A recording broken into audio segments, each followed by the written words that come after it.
여러분 안녕하십니까? MBC 뉴스데스크, 이어서 전북권 뉴스입니다. 코로나19에 감염된 대전 110번째 환자가 도내 곳곳을 돌아다닌 것으로 확인돼 방역당국의 역학조사가 이뤄지고 있습니다. 전라북도에 따르면 어제 확진 판정을 받은 대전 110번째 환자가 지난 21일엔 전주 시내댄스 교습소와 음식점, 23일엔 우주 풀무원 공장, 26일에는 군산 세아베스틸 공장을 방문한 것으로 확인돼 방역당국이 접촉자 110명에 대한 검체 검사를 진행하고 있습니다. 전라북도는 환자와 동선이 겹치는 도민들의 자진 신고를 당부했습니다. 한때의 방황으로 시설에 수용됐다 나온 청소년들에게 가장 큰 숙제는 사회 적응과 경제적 자립이겠죠. 이런 청소년이 모여 창업의 꿈을 키우는 사회적 기업이 국내에서는 처음으로 익산에서 문을 열어 관심을 모으고 있습니다. 송인우 기자입니다. 익산의 한 식당. 젊은 감각으로 꾸며진 이 식당의 주인은 시설에서 나온 청소년들입니다. 메뉴도 함께 정하고 인테리어도 머리를 맞댔고 사용할 그릇까지 함께 고민했습니다. 시설 퇴소 청소년 자립을 지원하는 직업학교 등 각종 시설들이 있지만 지나친 규제로 기피 대상이었습니다.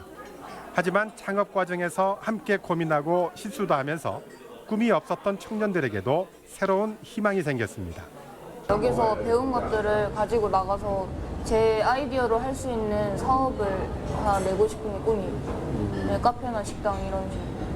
월급의 절반은 내일의 꿈을 위해서 저금하고 사회와 소통하기 위해서 일정 부분을 기부합니다.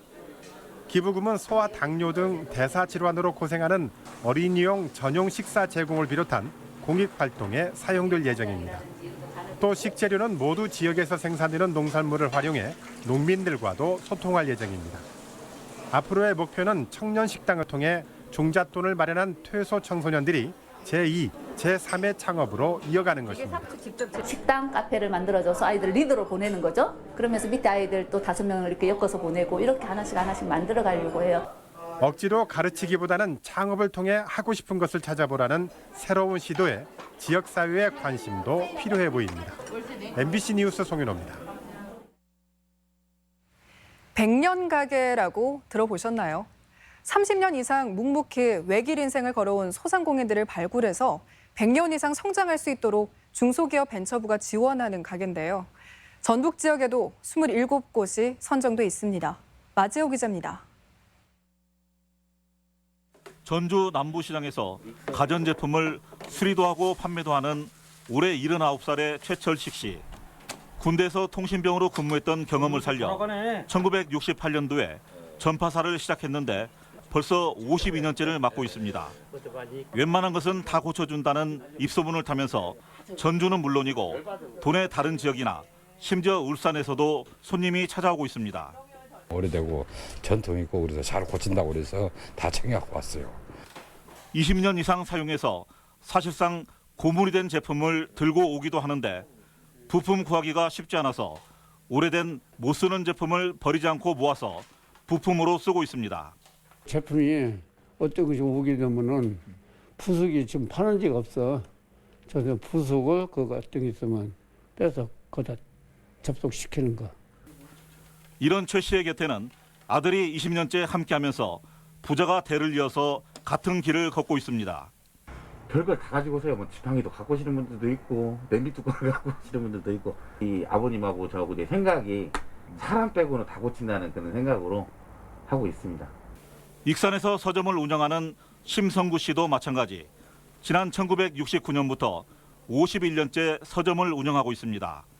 예전처럼 서점을 찾는 사람이 많지 않지만 가끔씩 찾아오는 추억의 고객들은 심 씨가 서점 일을 50년째 계속할 수 있는 원동력이 되고 있습니다.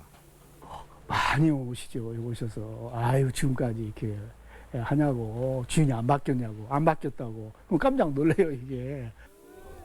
도내에서는 이처럼 외길 인생을 묵묵히 30년 이상 걷고 있는 소상공인 가게 27곳이 100년 가게로 지정돼 있습니다. 이들이 장인 정신을 살려서 말 그대로 100년을 이어가면서 전북의 전통이 되고 삶의 역사가 되기를 기대해 봅니다.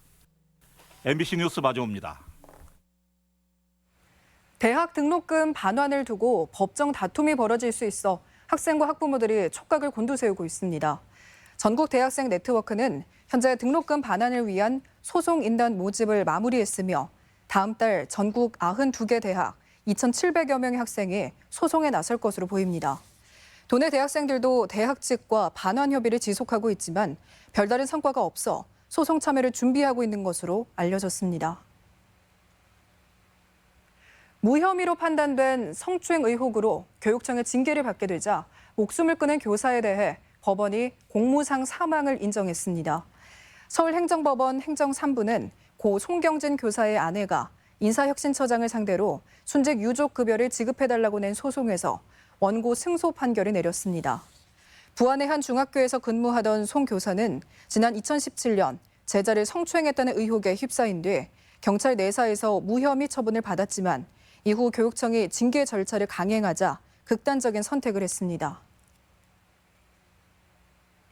새만금 잼버리 조직위원회의 구성이 늦어지면서 자칫 내년으로 예정된 시범 운영 목적에 프레대회에 차질이 생길 수 있다는 우려가 제기됐습니다.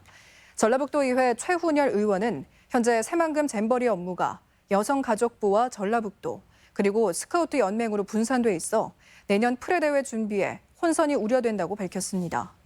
최 의원은 잼버리 대회에 50개국 4천여 명이 참가한다며 예산 낭비 논란을 없애기 위해서라도 조직위의 구성이 시급하다고 주장했습니다. 지금까지 정보권 뉴스였습니다.